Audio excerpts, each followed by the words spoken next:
Te interessam. Opinião. Todos reunidos agora, só aqui na Taverna. Boa tarde, senhoras e senhores. Está no ar o primeiro programa Taverna, que terá a duração de 1 hora. E também aqui a participação de nossos queridos comentaristas. Eu apresento Edgar Neto, jornalista. Temos aqui ao meu lado, à minha esquerda, nosso querido Vinícius, e à nossa direita, nosso querido Rodrigo Caon. Sejam todos bem-vindos. Então, passar a palavra para a saudação de vocês e depois eu retomo.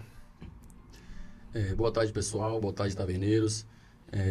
Esse é um projeto que nós três entramos em conjunto, no intuito de levar um pouco do conhecimento que cada um aqui compartilha com os ouvintes e as pessoas que podem ter a oportunidade de nos assistir.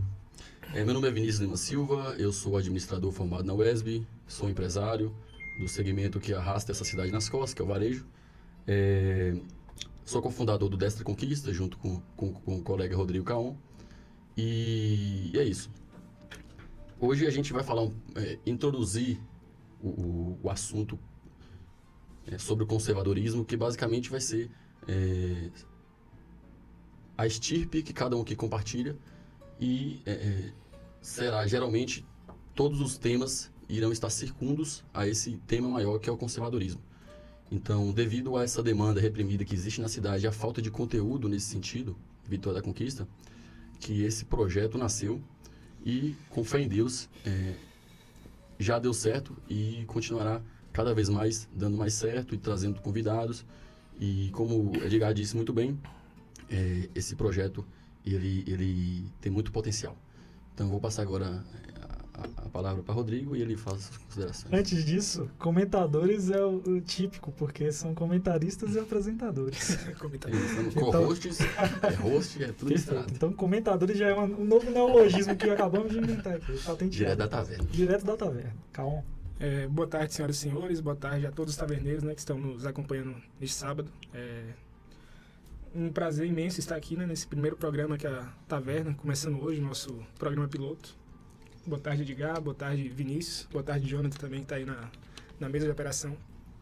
Então, fazendo das palavras de Vinícius também, uma ideia que a gente já vinha trabalhando há muito tempo. Felizmente, nós conseguimos tirar do papel e colocar no ar, Então, verdade. Acho que era algo que a gente sentia que faltava na nossa cidade, um programa, mais embasado, onde a gente pode falar sobre diversos temas, sempre pautados à luz da palavra de Cristo. Então, um prazer imenso poder começar isso aqui hoje e vamos tocar o programa, Tranquilo, senhores, é isso mesmo. E nessa tarde eu gostaria de fazer um oferecimento, na verdade, desse programa aqui, sendo o programa número 1 nosso. Queria oferecer uma grande figura que nos deixou essa semana, radialista, professor, Newton, que faleceu, então esse programa vai em oferecimento a ele. E também, claro, é um marco em Vitória da Conquista, termos a possibilidade de ter uma forma de discutir assuntos que não estão muito na baila da informação massificada, vamos dizer assim. E essa é a nossa grande proposta, a nossa audaciosa proposta, eu diria. Então, com fé em Deus, sigamos nosso projeto e tenho certeza que tudo vai dar certo. Então, já vamos para o intervalo e voltamos já. Então, voltamos, estamos no ar novamente aqui, Rádio Melodia FM, de Vitória da Conquista. Rodrigo Caon e Vinícius Lima, nossos comentadores. A gente queria falar um pouquinho para vocês, uma vez que estamos abrindo o programa, nosso primeiro programa. E a gente quer falar um pouquinho, apresentar para vocês assim, nossa proposta. É uma novidade aqui em Vitória da Conquista, o porquê dessa novidade, o porquê dessa ideia, o porquê que acreditamos na importância disso tudo. Então, queria passar um pouquinho da palavra também para meus queridos confrades, para que digam também o que a gente vai tratar daqui para frente, o que a gente vai trazer a cada semana. Edgar, como eu havia comentado anteriormente, é notório que na cidade da Conquista existe um mainstream totalmente voltado ao progressismo e até o reacionário, né? Mas sobre conservadorismo, de fato, a essência e pessoas que advogam nesse estirpe do pensamento, que é muito pouco, inclusive, estudada a nível nacional, em nossa realidade é que realmente falta. Então, nesse sentido é que esse projeto nasceu e ele está acontecendo e saiu do papel e ele está em execução agora, nesse exato momento. Perfeito. E o que a gente percebe também é que, como o mainstream é totalmente aparelhado por outras correntes do pensamento que são diametrais ao conservadorismo, a gente vê que em espaços que deveriam haver o diálogo e, de fato, o debate não existe. Desde a academia, dentro das universidades aqui da região, você vê que os conservadores são acuados e da própria grade curricular a gente não vê autores trazendo discussões que sejam diferentes dessa corrente progressista. Então, eu acredito que o que nós estamos fazendo aqui é um trabalho de formiguinha. No entanto, só a mudança de fato na sociedade quando existe essa colaboração, quando os conservadores entenderem que cada um deve fazer a sua parte e não esperar por governo ou por um regimento superior que resolva os nossos problemas. Isso está na base do conservadorismo também, a questão da responsabilidade individual e como temos que estar com os dois pés no presente. Então, nesse sentido é que esse projeto ele nasce e a gente vai tratar a partir desse momento todos os assuntos que permeiam, que estão circundos ao conservadorismo, desde as artes, a questão do direito de defesa do indivíduo, enfim, a desconstrução que a gente vê das instituições, família, propriedade, enfim. Eu acredito que a gente tem muito o que ser conversado, muito a ser debatido, a trazer pessoas, então tem um potencial muito grande. Sim, perfeito. Caon, me responda uma coisa, o que todo mundo quer saber. Por que taverna? Então, né? O que taverna... Vou colocar de forma melhor. E Vinícius, fique à vontade até para fazer sua inserção. O que taverna evoca de conservador? Por que taverna? Então, como o Vinícius vinha falando, né? Assim, esse projeto ele nasce... primeiro que a gente sabe, né? Estamos no interior da Bahia, que é mais no interior do Nordeste. Então, praticamente, quando você fala de conservadorismo aqui, é algo que as pessoas nem sabem. Pode me dar conserva até uma coisa para... tem gente que acha que conserva exatamente é para conservar azeitona. Exatamente. Então, conserva assim, de pepino, de azeitona. Mas vamos chegar no tema. Eu quero saber o que é a taverna. Pois então, como a gente vem falando, né? Essa questão do programa, ele nasce, como o Vinícius definiu bem, a gente fica aqui, né? Entre o progressismo e o reacionário. Então, tem muito reacionário que pensa ser conservador, mas ele nem sabe a fundo o que é conservadorismo. Então, quando esse programa nasce, a gente tem um intuito aqui, não de fazer um programa reacionário, um programa político, sim, mas de trazer aqui valores, virtudes, tradição, arte, conhecimentos que possam levar, né, pessoas que talvez desconheçam o que é ser conservador, mas elas são, apesar de desconhecerem, a chegar a esse outro nível de entendimento, né? E a partir daí, nós nos reunimos aqui, né? Todos nós, e daí surge a taverna. Primeiro porque, quando a gente pensa, né? Taverna ali na Idade Média, acho que foi o local onde as pessoas se encontravam de forma livre. Poder sentar aqui e trocar ideias, né? Então, era um ambiente livre. Então, você tinha, às vezes, encontro ali de pessoas de várias culturas, né? Perfeito. Então... era um lugar de liberdade de ideias. Exatamente. Então, um local de liberdade de ideias uma conversa aberta. Então, eu acho que foi daí que partiu a nossa ideia, né? Então, foi o primeiro ponto. Então, quando a gente vem aqui na tarde de sábado, senta para poder apresentar esse programa, acho que é o primeiro local que a gente pensa é o seguinte, nós vamos sentar aqui, poder conversar de forma aberta, trocar ideias e conhecimentos a respeito de virtudes, valores e o conservadorismo de forma geral. Perfeito. Agora, Vinícius, uma coisa que eu estava pensando aqui. Segundo o que cada um falou, eu sei que você prestou muita atenção, eu não acredito muito que nas tavernas medievais o pessoal consumia água, não. Tem isso aí, né? Eu lembro... Mas como aqui a gente está num outro ambiente, tudo bem. Eu lembro como se fosse hoje, né? Que a gente fizemos aquela reunião, né? Nós três aqui, para discutirmos sobre o projeto e uma das pautas justamente escolheu o nome. E me lembro bem que foi uma indicação de Edgar, que ele trouxe esse nome, que havia, em primeiro momento, um segundo nome. No entanto, a gente resolveu enxugá-lo, né? E deixar a taverna, mas é isso. A taverna é um local de encontro, na Idade Média, uma oficina onde as pessoas se encontravam para discutir e para tomar uma. A verdade é essa, entendeu? No entanto, no nosso sentido aqui, é justamente que trazer essa imagem robuscada, dizendo assim, algo que é o antigo, que traz uma certa referência ao passado, e também onde pessoas se encontram para conversar. E a nossa proposta é justamente trazer pautas que, de fato, são pautas relevantes e assuntos que interessam de verdade. Perfeito.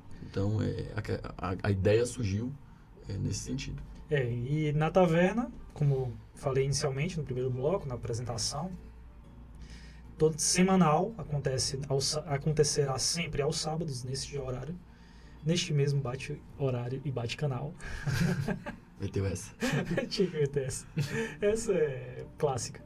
Então sempre a gente vai trazer convidados, vamos trazer temas interessantes para debater. Claro que no primeiro tem um certo nervosismo e é muito natural. Mas é sempre muito divertido estar aqui na rádio, estar nos comunicando com nossos taverneiros e futuros taverneiros. Quem sabe Conquista não vira uma grande taverna. Esse é o projeto. Essa é a intenção. Tem que ser sempre audaciosa, mas vamos lá. E é isso. É o que a gente vai trazer aqui, são temas cultura, literatura, artes, de certa maneira política também, por que não? Vamos tratar de política, geopolítica principalmente. São temas que a gente sempre tem discutido nos grupos de amizade. São muitos amigos, diga-se de passagem, e a gente tem que até saudá-los, né? Estão aí apitando as mensagens, eles estão escutando a gente.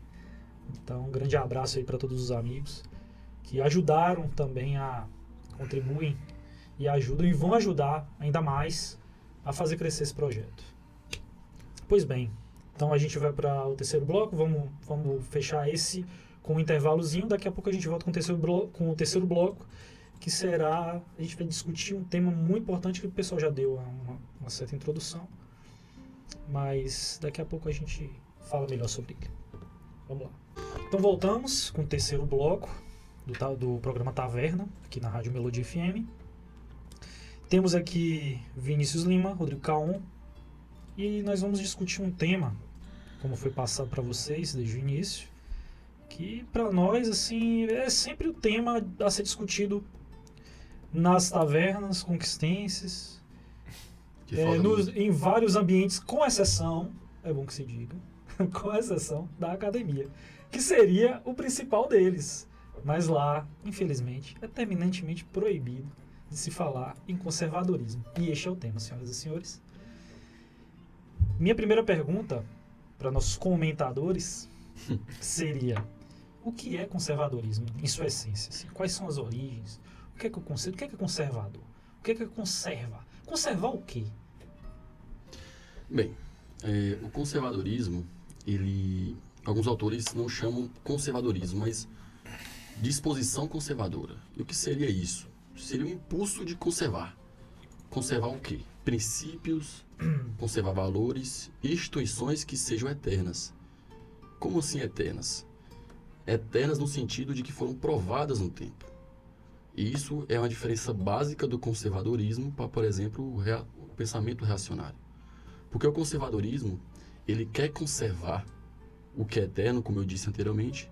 No entanto, ele aceita a mudança, desde que seja feito de forma prudente, que é outra palavra basilar dentro do pensamento conservador, que é a prudência. Prudência é a mãe de todas as virtudes. E como o conservadorismo é a prudência. Ele surge de forma... O pensamento articulado, quando ele surge, é após a queda de Napoleão, onde a França passava por turbulências internas terríveis, de um lado os jacobinos, progressistas radicais, que foram os principais atores da Revolução Francesa, do outro lado os tradicionalistas monarquistas, que queriam a volta do absolutismo para a França. Então, o conservadorismo ele nasce de forma estruturada, o pensamento conservador nasce desse momento, desse contexto, através da obra, o magnum opus de Burke, Edmund Burke. Edmund Burke. Que era um parlamento inglês nascido, um parlamentar inglês nascido na Irlanda, que, ao perceber o que acontecia na França, foi provocado por um francês a opinar sobre o assunto. Então, através de uma carta, ele começou a conversar com esse senhor francês, que era um magistrado, e daí surgiu o livro Reflexões sobre a Revolução na França. E aqui é onde nasce o conservadorismo como... Mostra aí o livro. Mostra na câmera aí. O conservadorismo como pessoal tá no o pensamento articulado. E toda a herança intelectual do conservadorismo, os autores conservadores, eles têm uma herança com Edmund Burke.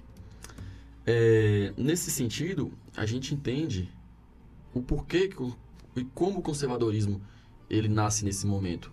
Porque se o conservadorismo, como eu disse, é a ideia de conservar valores e princípios, e está acontecendo no mundo, naquele momento, um choque revolucionário, onde a revolução basicamente é a destruição de todas as coisas que estão postas para a criação de uma nova ordem. Então o conservadorismo ele vai opor a isso.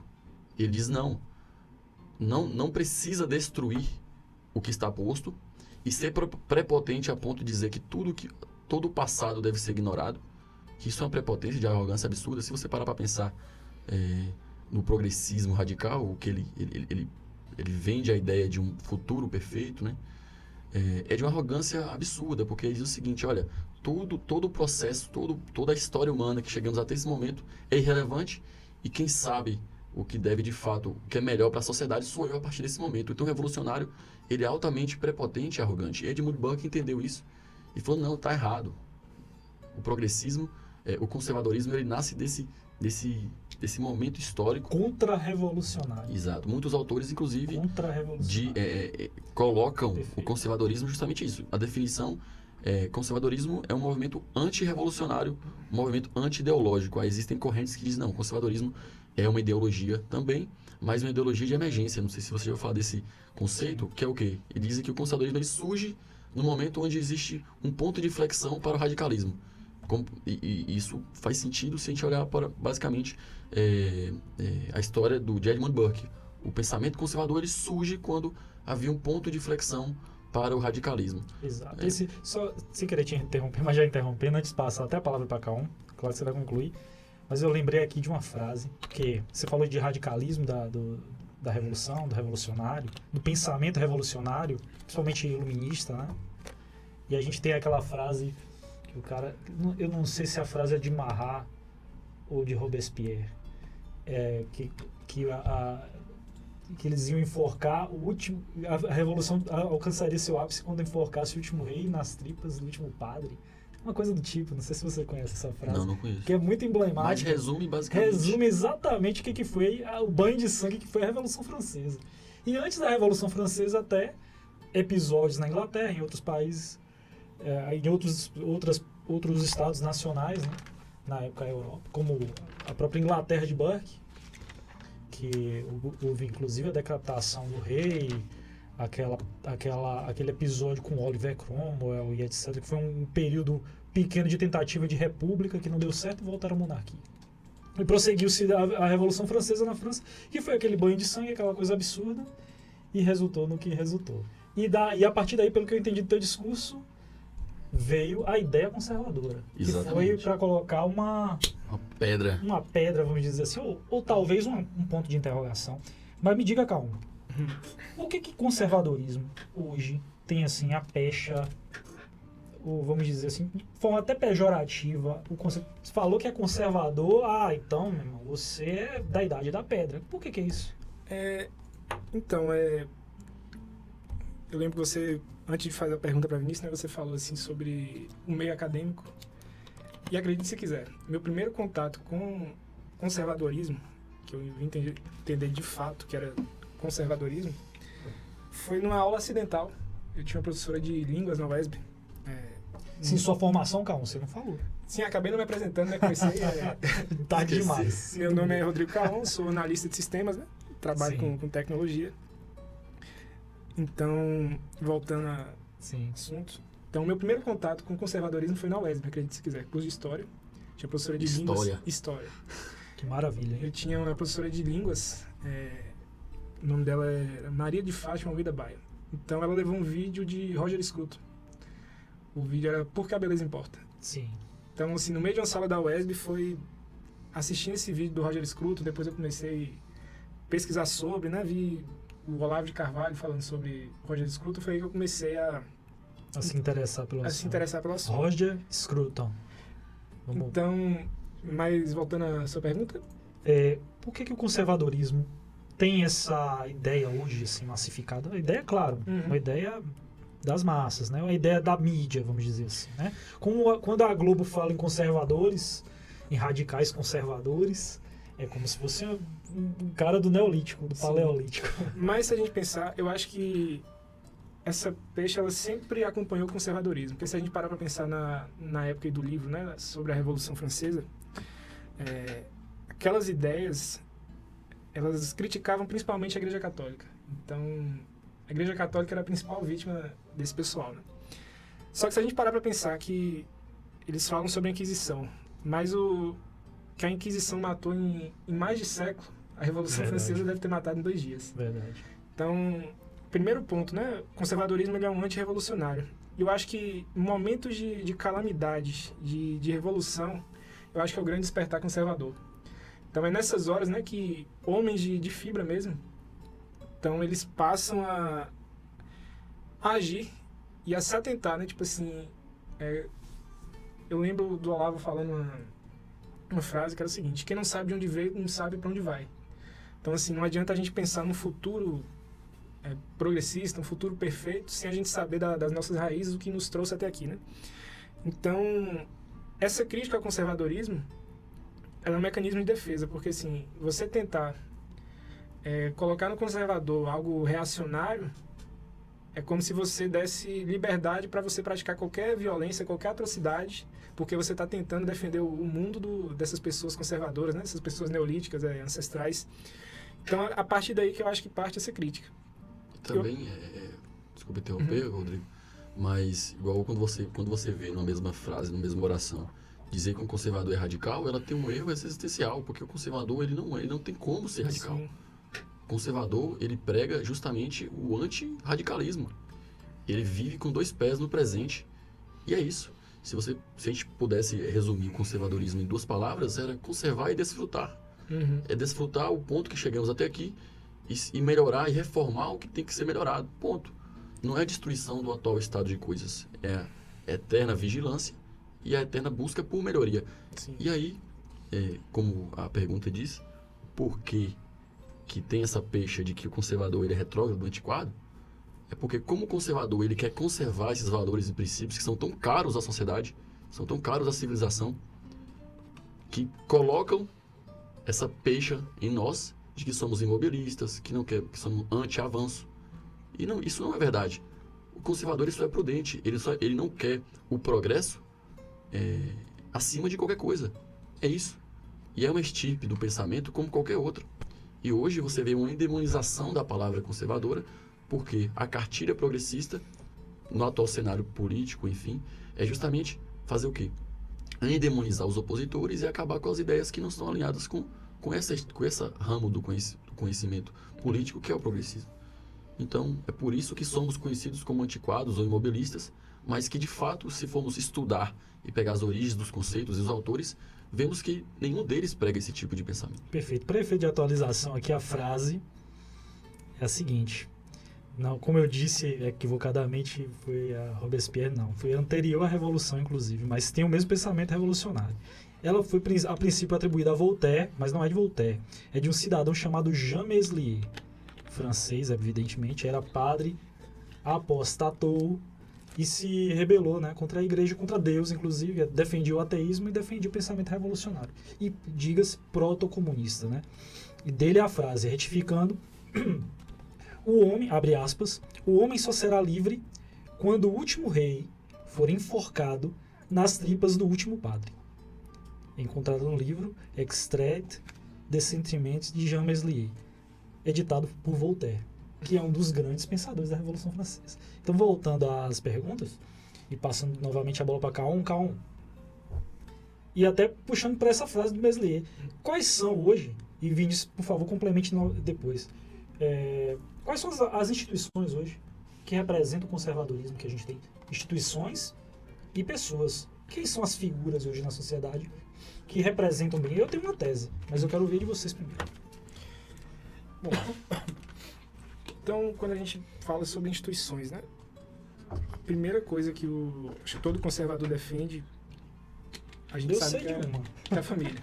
Então, a família é o primeiro... A família é a primeira instituição, talvez até a maior, que todo conservador luta e preserva para defender até a morte. E a gente vê que, atualmente, a família é o mais atacado na mídia, nas academias de forma geral, porque eu acho que a família é a base de todo futuro conservador, como é uma coisa que vai herdada, né, de pai para filho, o exemplo, o caráter, então são coisas que... Mas o conservador, ele frequenta um lugar, geralmente. A igreja. Perfeitamente. Eu acho que tá lá. E também a figura que eu pensei, que é exatamente a figura que Meslier evoca, é uma figura que é uma quebra de tempo. Você pensa na figura do padre de batina, o padre é uma figura que choca hoje. Choca o pensamento revolucionário. Tem até um vídeo que circula na internet, que com certeza você já viu, que o pessoal tá na universidade. Depois eu vou mandar esse vídeo. Vou mandar esse vídeo nos nossos canais depois, por favor. Porque eu sempre, a título de informação, sempre que eu ficar devendo a informação aqui, é compromisso meu, viu? Vou passar depois. É um vídeo que o pessoal tá lá, pra assistir uma aula, o pessoal cabelo pintado, e de repente vê um cortejo de uma missa. Todo mundo sem saber o que fazer. Ou seja, é um choque. E aí? Mas completando, né? Então, assim, ainda penso que a família é o principal e a mais atacada primeiramente, porque assim, se a gente pensar na igreja, a igreja também é um agregadora de famílias. Perfeito. Então, eu acho que a igreja ela acaba sendo mais atingida num processo pós-revolução, como a gente vê hoje em dia em Nicarágua, né? Sim. Então, assim, depois que você já tem toda uma destabilização da família, o segundo passo é a igreja. Porque, assim, a igreja seria até um local de defesa para essas famílias, né? Então... Mas na Nicarágua está tendo um processo, talvez o contrário, eles já estão atacando primeiramente a igreja, né? Não, mas assim, quando a gente pensa que eu falo pós-revolução, quando a gente já vê que uma ditadura foi se instalada de característica, né? Porque assim, uma coisa é a gente pensar, o risco de... Mas quando a gente chega a exemplos como Venezuela, como a Argentina está se tornando, como a Nicarágua já chegou, é isso que eu falo. Tem uma desconstrução da ideia de família para depois desconstruir aquilo que realmente é a instituição-chave. E tem outras instituições que estão sendo atacadas e vilipendiadas a todo momento pelo progressismo. A linguagem... Sim, e a propriedade. A linguagem é a propriedade, exatamente. A linguagem porque ela que carrega a cultura. Como você se comunica e como você... a comunicação verbal e não verbal com outro indivíduo é onde a cultura que foi recebida é passada. E hoje a gente vê a tal da linguagem não binária, linguagem neutra. Inclusive eu fiquei assim, besta ontem, estava assistindo com minha irmãzinha, estava assistindo um tal de DPA lá, um programa infantil. De repente uma senhora lá do programa fala para as crianças assim, meus queridos. Então foi um choque para mim, porque você imagina quando você vê no noticiário que é algo muito distante. Então é uma doutrinação, eles são perversos. Meu Deus. Eles vão nas crianças. Ou seja, é estratégico, é isso que a revolução faz. A gente nunca pode menosprezar o processo revolucionário porque ele é perverso, articulado e organizado. E é por isso que o Brasil hoje está nessa situação. Com a propriedade privada não precisa nem falar nada. Se não fosse, em minha opinião, em minha visão, se o Brasil não tivesse a extensão territorial e geográfica que tem, a quantidade de lideranças políticas que tem, hoje com certeza estaríamos na mesma condição que vizinhos ou piores. Então, inclusive, lideranças progressistas já assumiram isso publicamente, que a luta armada ela foi desistida no processo revolucionário brasileiro porque se viu que era insustentável, é um país muito grande, então vamos atacar ao invés da luta armada, vamos atacar a cultura, vamos Isso aqui é atacar a praticamente linguagem. um continente. Né? Exato, então é muito complicado estabelecer uma ditadura no Brasil de forma enraigada, né, nas estruturas da nação. E quando o Edgar falou sobre a questão da Revolução Francesa, é engraçado que na academia, na escolas, o processo da Revolução Francesa ele é endeusado e mostrado como um importante marco civilizacional. No entanto, o próprio slogan propagandista do movimento, que era justamente liberdade, igualdade e fraternidade, correto? Exato. Liberté, égalité, fraternité. Ele foi propagandeado e ainda como símbolo maior da Revolução, só que eles abnegam, eles escondem, omitem o final desse slogan, que é ou la morte. Ou seja, não havia aceitação do contraditório. A Revolução Francesa, ela começou ali, um processo que hoje é endeusado. No entanto, quando de fato a gente analisa, foi nada mais do que um processo revolucionário, sanguinário, genocida, que a gente tem a função moral aqui e como difusor de conhecimento de deixar os pingos nos is e dizer não foi um movimento a ser endeusado. Então, e voltando a um pouco, Edgar, Fica à vontade. tem um autor chamado Don Quixote, nesse livro aqui, As Ideias Conservadoras, de João Pereira Coutinho. Ele, no meio conservadorismo, ele Mostra é um livro. muito Faz o conhecido. jabá. Ele faz alusão ao Quixote, que ele é muito citado por autores conservadores.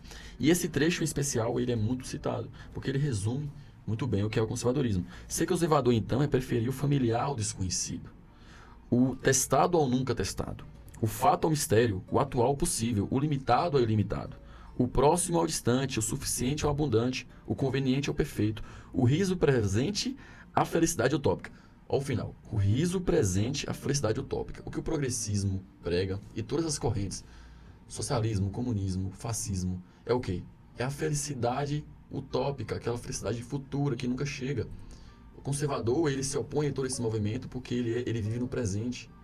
Ele conserva o que chegou até aquele momento a ter, a cultura, a linguagem, a propriedade, a família. Princípios esses que foram provados no tempo. Isso que é o grande diferencial conservador. Ele defende o que foi provado no tempo. Ele não é arrogante ao ponto de dizer, olha, eu sou melhor do que todos aqueles que me precederam. Não. É a humildade de reconhecer que nós somos apenas passageiros. Temos a obrigação de receber uma cultura e passá-la para frente e não destruí-la.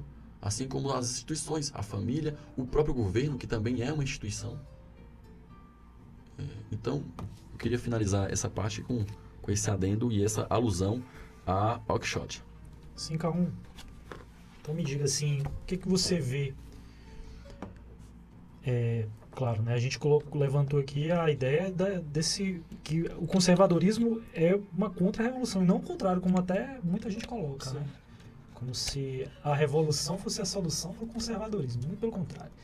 Então como é que você vê, e depois passar para Vinícius essa mesma ideia, essa mesma pergunta, como é que você vê daqui para frente? Você acha que pode haver um crescimento desse pensamento? Você acha que o ser humano já chegou num ponto de bestialização, que vai ficar passivo e aguentar tudo que vem e etc? Ou simplesmente vai ter, como sempre teve, né?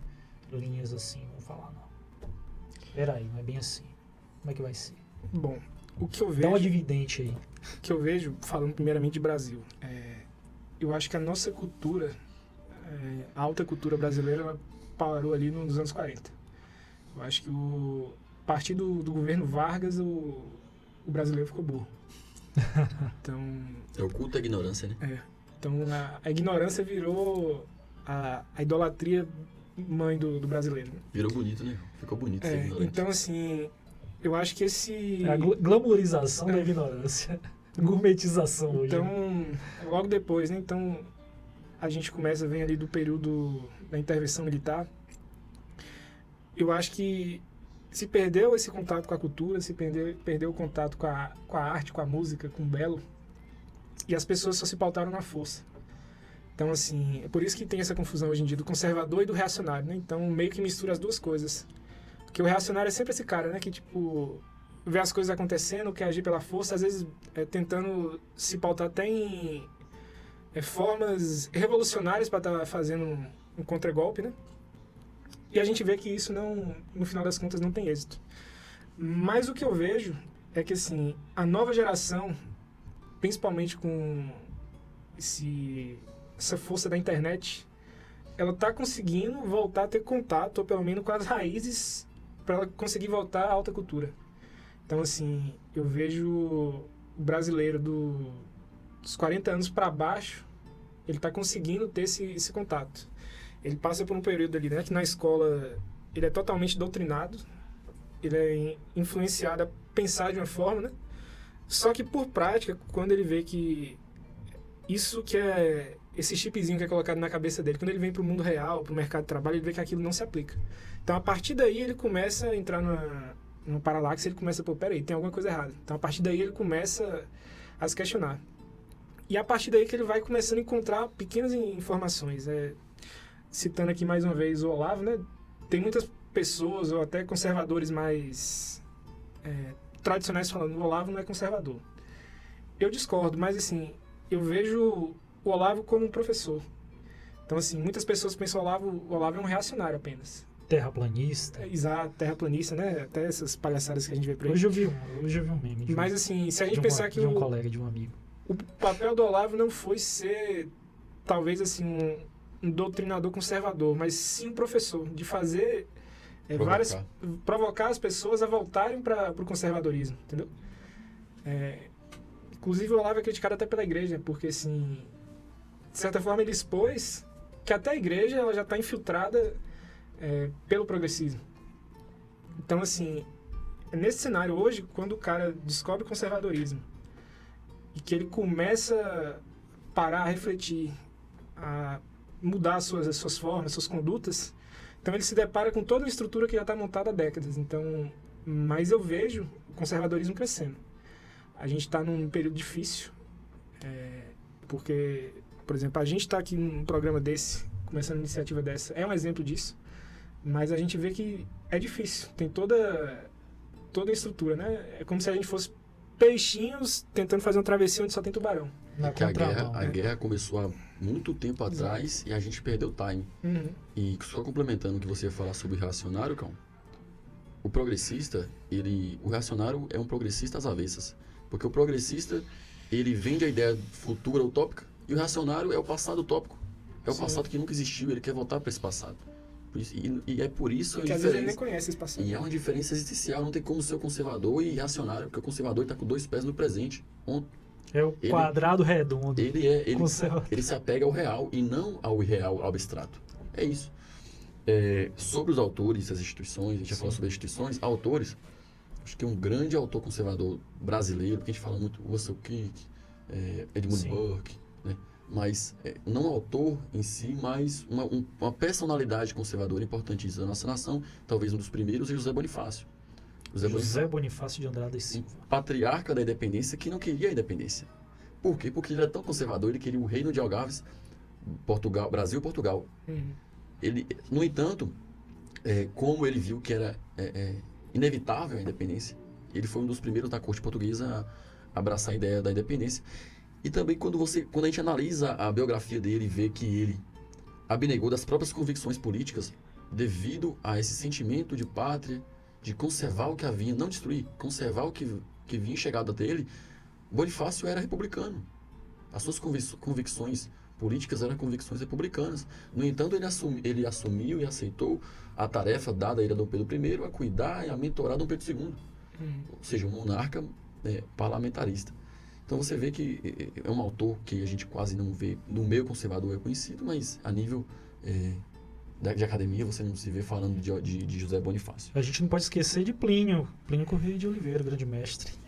E quando a gente vai avançando, a gente dá esse salto gigante até hoje, acho que uma personalidade que está no meio político, mas que também, eu acredito que representa muito aquilo que a gente falou aqui agora, é o Luiz Felipe de Orleans e Bragança. Sim. Ele é deputado federal, ele é o primeiro membro da Casa Imperial a se tornar deputado depois do exílio da família imperial do Brasil. E é um cara que tem um livro que se chama Por que o Brasil Não Deu Certo? E é um cara que, muito intelectual, recebeu essas bases históricas, essa base cultural, essa carga intelectual lá dos primórdios da sua família, né? Que ele é um descendente direto da família imperial. Então, são pessoas que a gente tem que começar a acompanhar e trazer esses nomes para aqui, para a rádio, né? Para os ouvintes, para os telespectadores, para eles pesquisarem, começar a acompanhar essas pessoas. Então, finalizando essa parte de autores e instituições, eu acredito que para mim tá tranquilo. Perfeito. Eu vou fechar aqui essa discussão com um texto que eu li há um certo tempo, que eu achei interessante. Ele faz um texto pequeno, e eu vou fazer a referência, obviamente. Mas, enquanto isso, sigam a gente nas redes sociais, né? Que não tá no banner, Taverna. Procure Taverna Oficial. Taverna Oficial. Nosso YouTube também. Procure nossas redes. Um texto aqui que está nas redes de uma página chamada A Formação do Imaginário. Se o homem moderno pudesse despejar sua revolta em um único alvo, lançaria toda a sua fúria sobre o sacerdote católico. Enquanto a mentalidade lá fora quer renovar todas as coisas, mesmo o pior dos padres representa uma ordem antiga. Não importa se você é católico ou não, tem de admitir, nós queremos a sacanagem sem freios. Eles nos lembram de castidade. Queremos nos livrar dos nossos filhos. Eles nos lembram uma paternidade eterna. Pensamos somente em agora, agora, agora. E a visão de um padre retumba em nossos... um suave para sempre. Dizemos, eu quero, enquanto eles servem uma coisa que já perdemos o sentido. Como o padre sem nome do romance de Bernanos, um padre não pode servir para nada e ainda assim ser um santo. Mostrando que Deus está pouco se lixando para o que chamamos de vida prática. E tudo o que Ele quer é que você ouça de um desses homens eternos, eu te absolvo de todos os teus pecados. Todo sacerdote é feito de audácia e paixão e imaginação, do pastor ao pai de santo.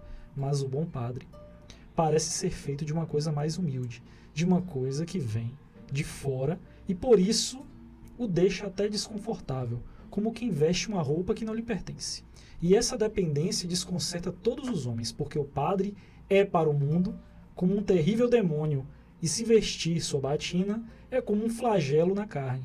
O padre é o último conspirador. O padre é o único inimigo comum que restou.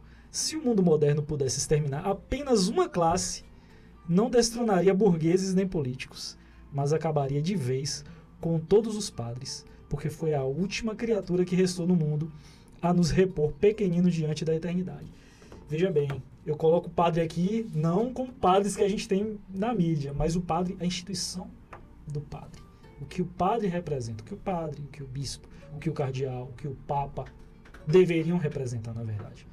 Então, para fechar esse bloco, a gente volta com o último bloco com mais novidades para vocês. Vamos lá. Então vamos lá, gente. Muito obrigado pela audiência. Agradeço a todos vocês que assistiram, nossos amigos, nossos contatos, enfim, pessoas que ainda não conhecemos, mas que vamos conhecer daqui para frente. Queria agradecer aqui a Rádio Melodia por ter nos acolhido aqui nesse programa, que é uma iniciativa nossa aqui, eu, Edgar, jornalista, Vinícius Lima, Rodrigo Caum, e vou deixar com eles a palavra e o meu forte abraço. Um abraço a todos os ouvintes, aos taverneiros e taverneiras que irão nos acompanhar daqui para frente, e tenho certeza que daqui para frente vocês vão consumir conteúdo de qualidade, como o de hoje, assuntos que interessam, traremos fatos semanais com atualizações do que está acontecendo no mundo, sob uma égide conservadora, sob um olhar ceticista conservador, porque o conservador é cético em sua essência e não acredita em promessas vãs. Então, fiquem com Deus e até semana que vem. Um abraço a todos que nos escutaram. Me dá um abraço especial aqui para meu amigo João Gabriel, que está escutando o programa. E nos vemos no próximo sábado. Perfeito. Esse programa foi apresentado por mim, Edgar Neto, parceria com Vinícius Lima e Rodrigo Caum. Todos uma boa tarde. Boa tarde. Assunto esgotado. Hoje os taverneiros ficam por aqui. Agradecemos imensamente por sua companhia. Sábado que vem estaremos de volta com muito mais. Aguardem.